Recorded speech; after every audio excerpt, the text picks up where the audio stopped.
Welcome to the Green Goddess Podcast. I'm your host, Tara. On this show, we explore sacred medicines and the evolution of consciousness. Our guest today is Veronika Gold.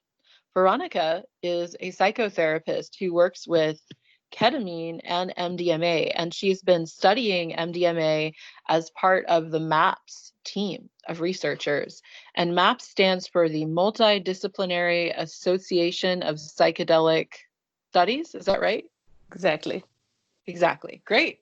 Thank you for being on the show. And normally I talk about plant medicines with people, but I think that the work that you're doing is very valuable and worth discussing, even though it's not necessarily plants. I think that everything is part of the creation, and so everything is worth discussing.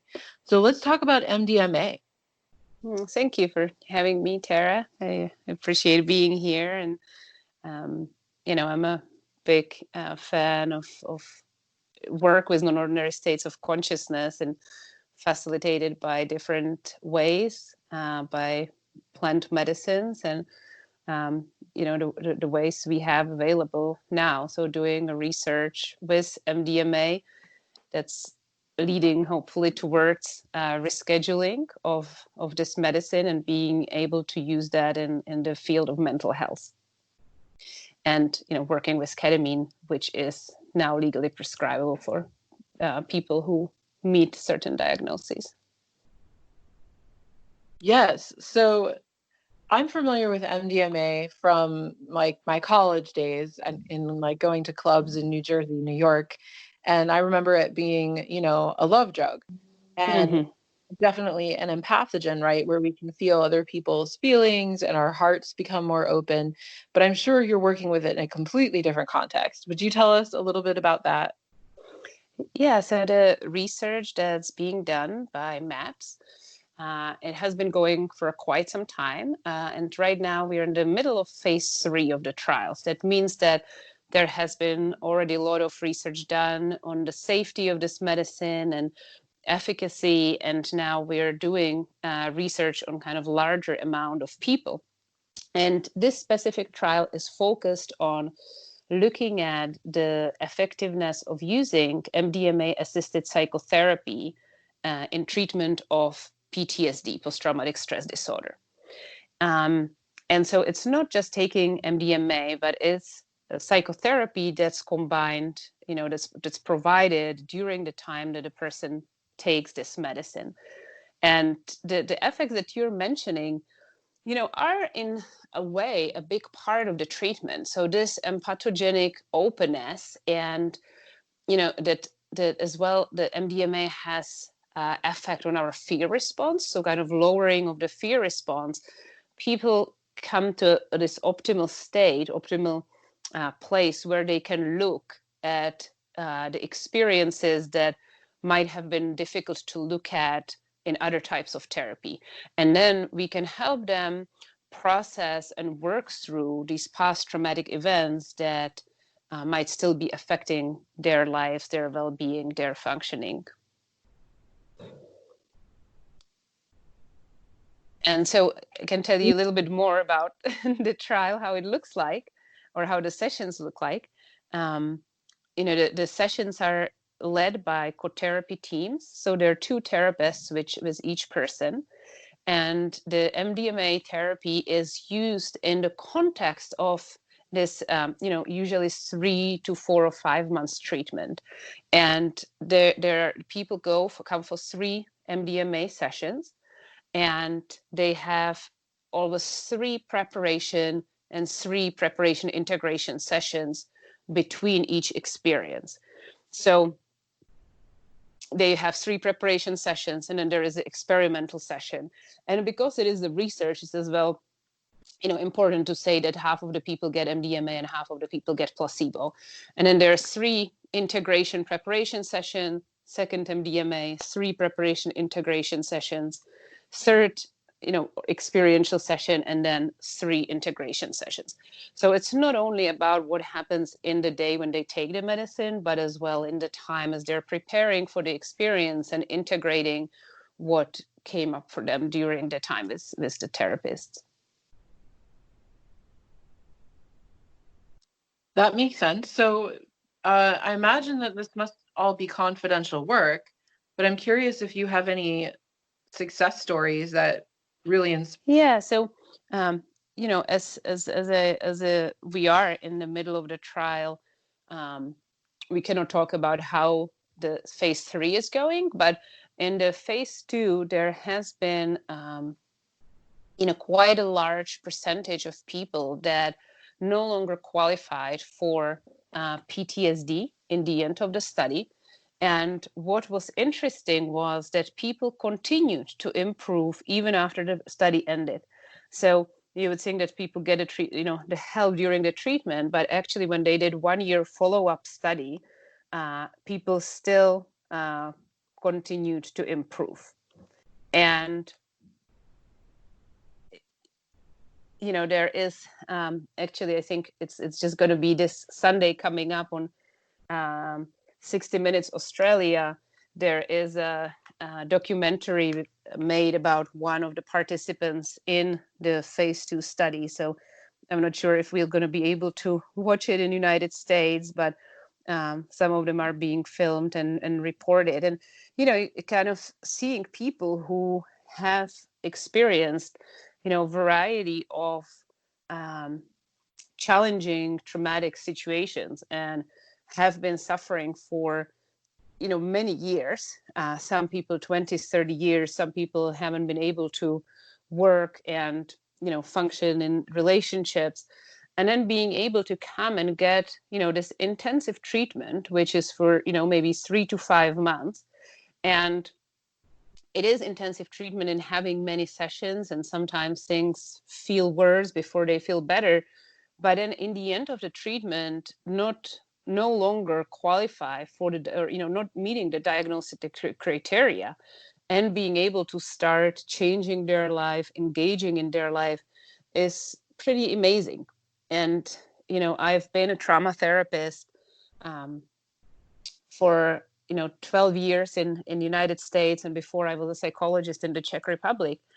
And I've studied a lot of different modalities for treatment of trauma, including EMDR, somatic experiencing, realization process, organic intelligence, and all of them can help. But still, for many people, there wouldn't be the relief and the really full shift and healing. And so sometimes this work has been discouraging. And so being able to work with MDMA and see that for some people this really is the type of therapy that will help them to heal is really promising and exciting to see. And so we don't know what the result's going to be from the phase 3, but hopefully we'll know soon, and we believe that there will be good results. What I can say, that FDA granted this MDMA psychotherapy a name called breakthrough therapy. It's a breakthrough therapy designation, which doesn't oftentimes happens for therapy and doesn't even happen for many drugs. And what it means that they really saw the effectiveness in the phase 2, and so they're kind of supporting or fast tracking this type of therapy to move to the next phase and see the results. Yes, that's exciting. And then, so what right now is the situation with the legal status? So, right now the MDMA is Schedule 1 drug. So, in the US, it means it has no medical benefit whatsoever. It is illegal. And so we can, legally use this in the MAPS-sponsored clinical trials. In after the phase 2, so kind of the success rate which was reported to the FDA was 76%, and so that's when it got the breakthrough therapy designation. And now we're in the phase 3. The projections for the phase 3 to finish were about 2021, but because of COVID-19, we're kind of in the middle of the study right now, and we imagine that this will kind of extend the time when this will happen. Kind of now it's as well not being done only in the United States, but they're starting phase 2 trials in Europe as well. So there are several sites in Europe where they're going to be as well, working on the phase 2 and being able to provide this type of treatment in the context of the clinical trial. Thank you. So can you tell us a little bit about who is a good candidate and who isn't a good candidate to work with MDMA? Yeah, so this, clinical trial is focusing on the treatment of PTSD. And so everyone who's coming to the trial has had to qualify for moderate to severe PTSD. And, there are variety of exclusion criteria that are, being evaluated to make sure that it's safe. So there would be, any health problems are, checked. There, medications that there are people using. We're looking at people's psychiatric histories, and but like any type of medication or any type of medicine, there are exclusion criteria. In general, it's people who have heart disease, liver problems. It's not always that it's not suitable for them, but it's kind of like an orange flag. So there has to be more kind of safety measures. And, as well psychologically with psychedelics, people who, have been diagnosed with, for example, bipolar depression or psychotic disorders. So, those usually would not be, the ideal candidates for psychedelic assisted psychotherapy. I think we'll know kind of what the recommendations are once the trials are finished, because, that's something what we're tracking as well, who is coming, if somebody has any negative side effects and what those are. And that's all part of the clinical trial. And I think once the medicine is rescheduled, there will be, possibility of doing more trials for other diagnoses. And it will be, available, hopefully for other mental health challenges. One thing I kind of would like to talk about a little bit is about, the way how this work is approached is, when you talked about plant medicines and, so the protocol that MAPS uses is been developed by several researchers, and, 3 of them being the principal investigators of the study. And, the protocol has been based on the work of Stan Grof, as well as some others like Leo Zeff, work with LSD psychotherapy and holotropic breath work. And, again, those traditions and that type of working was, informed by working with sacred medicines and sacred plants for many, many, hundreds of years. And so we, are bringing into the work these principles of inner directed psychotherapy and the principle of inner healing intelligence, that is this innate capacity to heal, like helping to create the optimal setting, the optimal environment for this internal ability to heal and come forward. And what it looks like is maybe that the person, is coming in that has been through, let's say like a childhood trauma, and maybe a sexual abuse, and they they come to the session and that's what they want to work on. But suddenly during the session, there is something else what's coming up, maybe a relationship with another relative, or some situation they haven't thought about for a while, but there is this trust that whatever's coming up is coming up for healing and is necessary to heal in order to kind of like go to what we want to work on. So maybe the trauma that they want to work on in the sessions might not come in the first session. It might not happen until the second or third session when that comes up. So there is this trust in the medicine and trust in this inner healing wisdom that we all have. And, we can call it the inner healing intelligence or organic intelligence or holotropic intelligence, just something that we need to make space for that can support us and kind of guide the healing. And the other part is that there is the part of psychotherapy, and in the past it was referred to this like inner directed therapy, was as well called like non-directive psychotherapy, and people imagine that the therapist is just sitting there and not interacting with the client. And so that is maybe the difference between guide and psychotherapist. And I believe that there are situations and people for whom it's the better option, or what they want or what they're looking for is to have an experience with a guide, while other people will benefit from doing medicine assisted psychotherapy. And so the therapist is following the guidance or this inner healing intelligence or what's coming up for the client, but then they're interacting and supporting the process with variety of psychological and psychotherapeutic techniques. So it's this psychotherapy process kind of guided through the medicine and this inner wisdom that we all have. Thank you for sharing that. I really like that.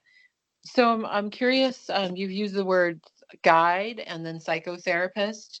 And so I understand psychotherapist, that's a sort of a professional designation. But what would you say is the difference between guiding someone through a psychedelic experience and being a psychotherapist for someone's psychedelic experience? Like, just to help us understand what you mean there. Mm-hmm, mm-hmm. Yeah, so I as well imagine that there are different types of guides. So I don't want to, generalize that this is what, guide means for anyone, everyone. And and MAPS has as well, been really trying for FDA to approve to have the therapy pairs where only one person needs to be licensed, and the other person is a person who has experience with working with trauma or working with non-ordinary states. So, or maybe is experienced with body work, so that there can be, that it doesn't have to be that you have this like a degree to be able to do the work. But what I meant when I said this is that, some traditions, that the guide is kind of somebody who's more of holding the space and the safety and, assess the person when they're maybe having a hard time. And sometimes it's directly and sometimes it's, indirectly of working with different plants or prayer and music. And it's more of a shamanic context, and sometimes verbal. But psychotherapy, and the psychotherapist, I would see the difference that they might be engaging in a little bit different way of kind of bringing in certain psychotherapy training or technique or skill, how to work with trauma, for example, or depression or anxiety, which would look different. So it's just kind of based on the lineage and the training of the person. And so the guide could be, it could be a shaman, it could be a sitter, it could be a guide, and that each would look a little bit differently. where the psychotherapist will use their lineage, their training in psychotherapy, and that way of understanding to what is happening. And so example of that would be that there are certain psychotherapies that are more compatible with psychedelic medicines, in my opinion. And some of them are, somatic therapies, and and some people who might be a guide who has a training in somatic modality and is not a therapist. But then as well, for example, like internal family systems, that is way of working with trauma. And so maybe the psychedelic assisted therapist might bring that angle into the session, where the guide would maybe bring less of that. So I think that. Sorry, go ahead. Yeah, I think that, and I think that both, many of the times it might really look similar, Thank you. Yeah, that's a really good explanation, and it helps us understand the different types of professionals that can help and assist in this work. Would you give us a little bit help us understand the experience? Yeah, absolutely. And so I'll say kind of just overall how it looks, and as well want to say that it again depends on, it's not exactly the same. So it's not like that there is a manual that we, follow, or training that the people bring their personality and their personal style. So probably how I lead a session will look differently, how another person will. And so we hold the experience, like a ceremony, like this extraordinary experience in the person's life. And so there, is the preparation sessions that we do, the 3 90-minute preparations, where we are not only getting to know the person, but talking about the intention and talking about the guiding principles of the session. Talking about the internal focus, but as well, and that might be another difference, is that we invite people to have both like internal focus, but then as well kind of come out and check in with us, with the therapist, about what's coming up for them. And so some other traditions might have, for the whole session, more of an internal focus. Not every tradition, but so we, kind of review these guiding principles. We talk about music that's used during the session. We use eye shades, and kind of talking about these agreements around the session is part of the preparation of the set and setting and helping the person to feel comfortable. And then we meet, because it's a clinical trial. There are certain things that we have to do for the trial, like some questionnaires that we do that we probably wouldn't do outside of the trial. We do some last medical checkup to make sure that the person's doing okay, their blood pressure's normal.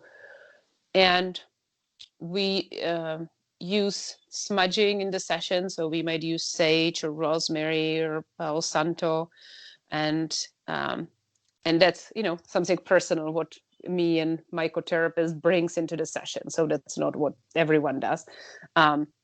We have cards that people pull, kind of like a animal spirit guides or Celtic cards, archetype book.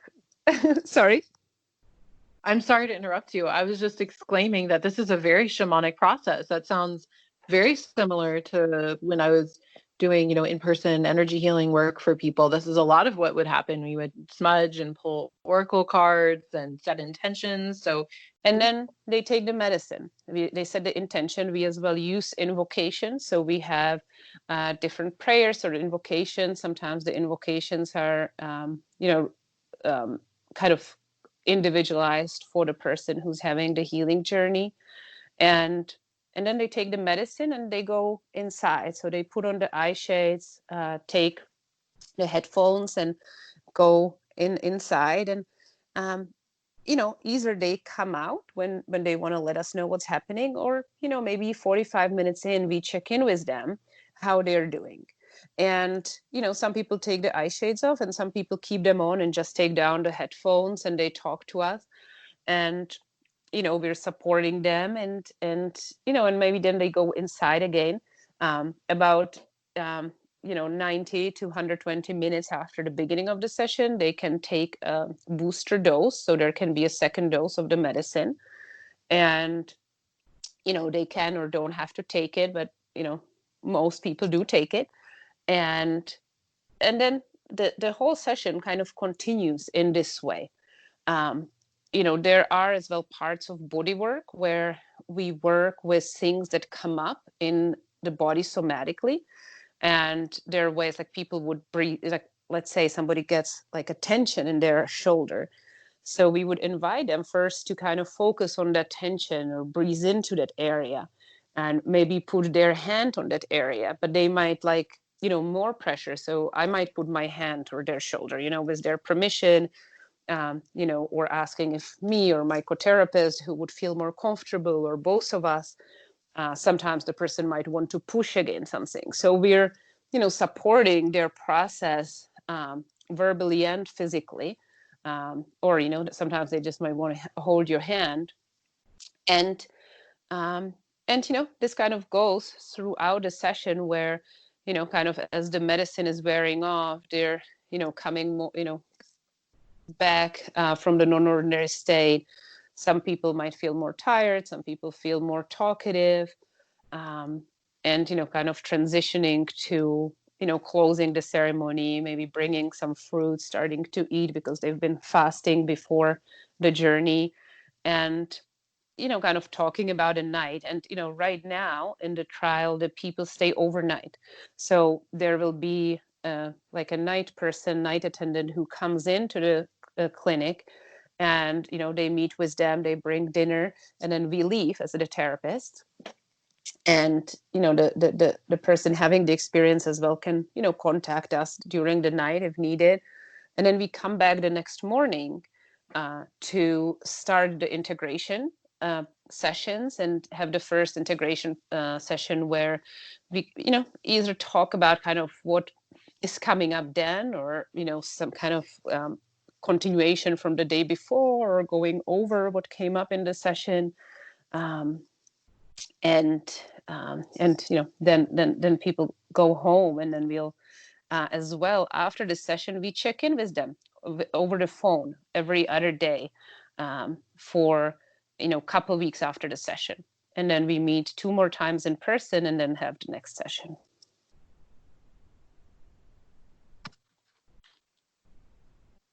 Thank you for sharing this. This is fascinating. And it sounds like what's shocking to me is just like how very shamanic that experience is, and how much that sounds exactly like the sacred medicine work that I've done and have been part of. All of it, really. That's amazing. That's super cool. I had in my mind this idea that would be very clinical and sterile and not have that warmth and that's specialness and that kind of touch to it. But it from what you're saying, it sounds really amazing. It sounds very gentle and very supportive and very sacred and really beautiful. That's really cool. Thank you, Tara.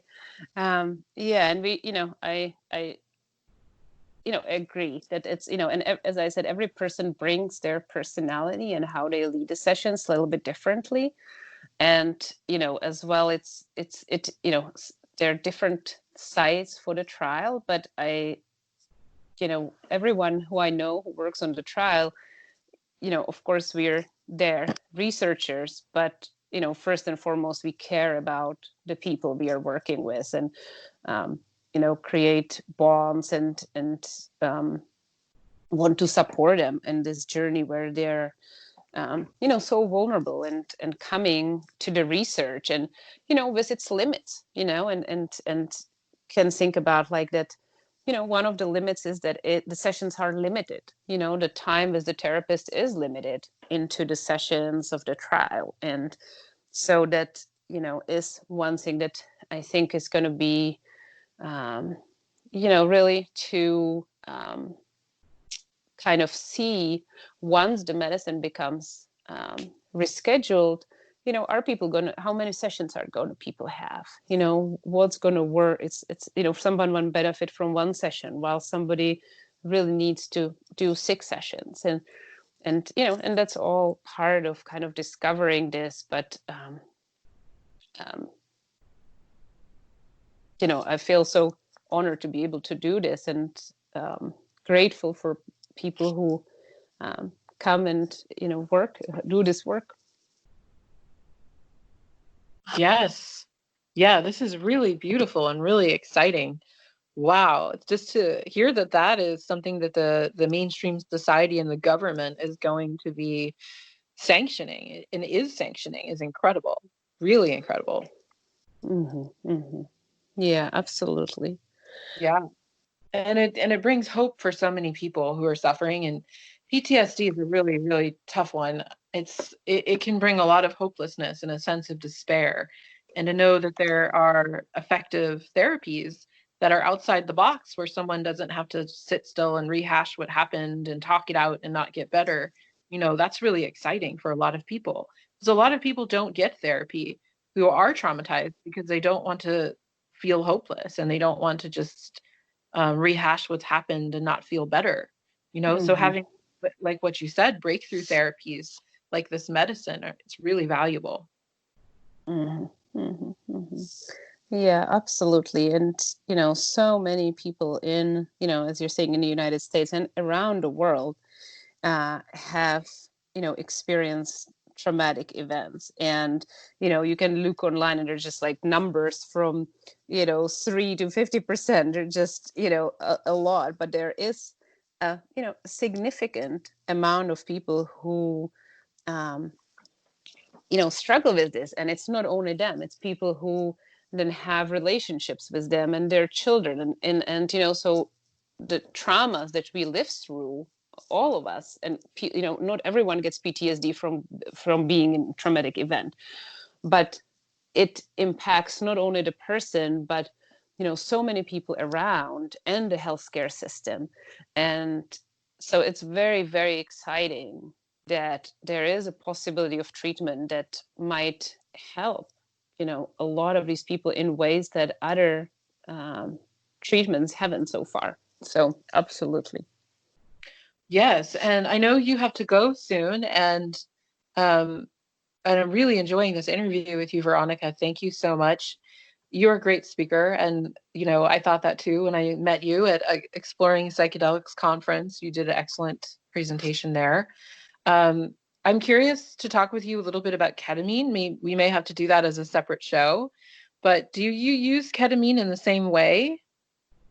Yes, thank you, Darren, for asking, and thanks for the compliments. That's very sweet and appreciated. And so we've been using ketamine. I am a co-founder and a therapist at a clinic providing ketamine-assisted psychotherapy in San Francisco.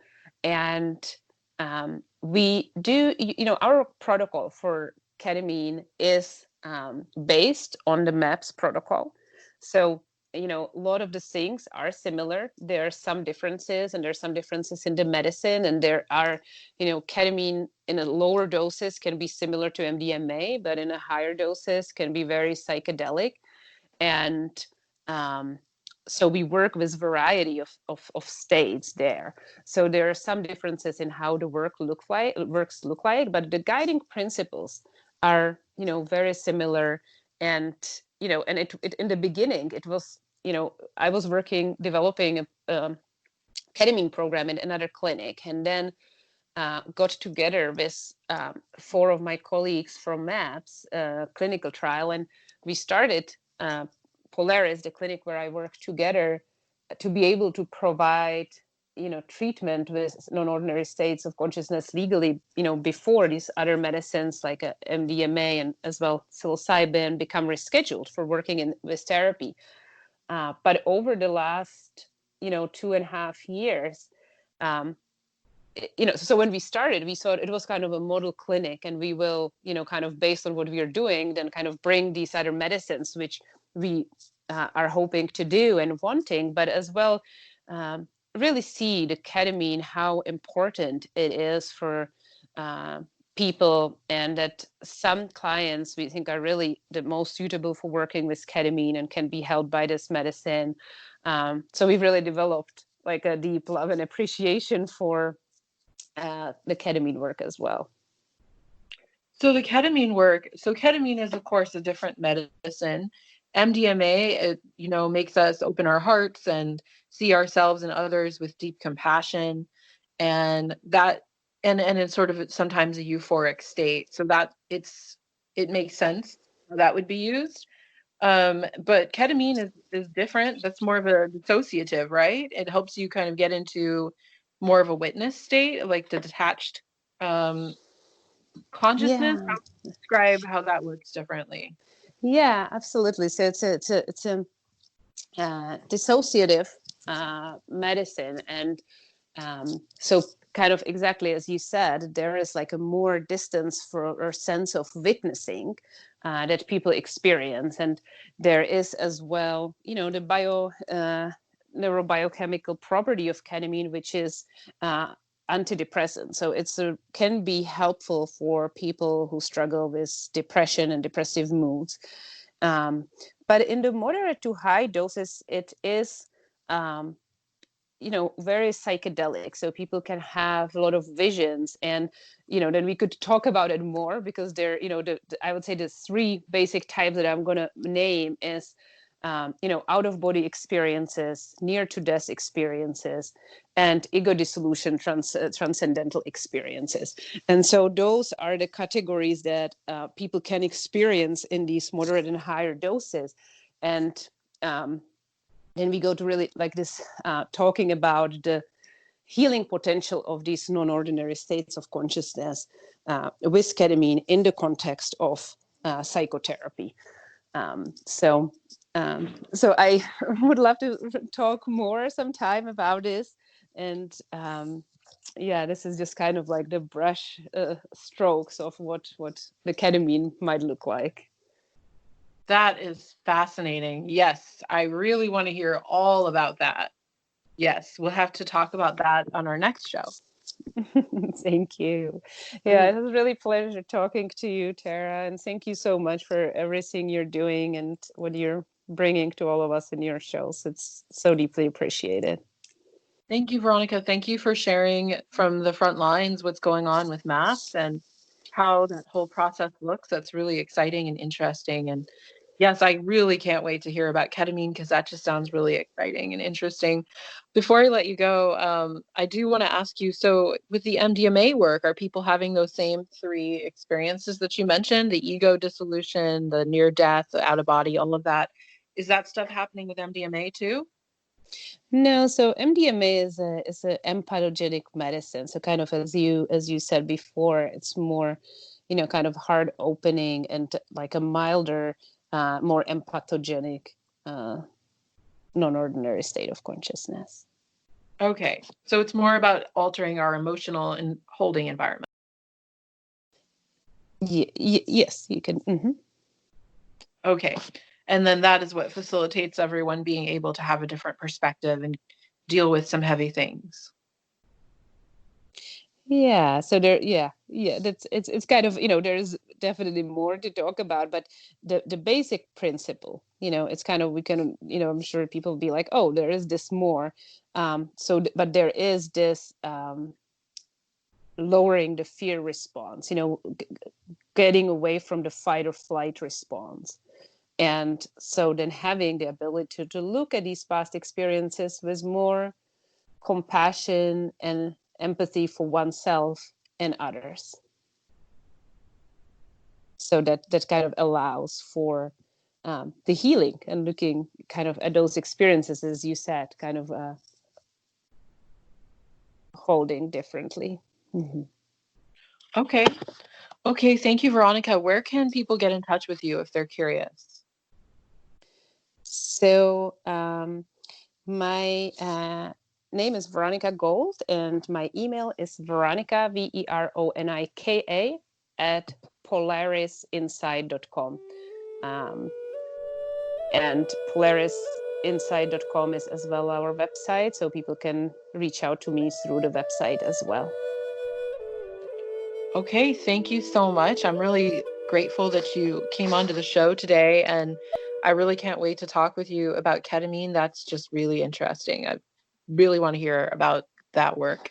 But for now, thank you so much, and may the plants be with you. Thank you.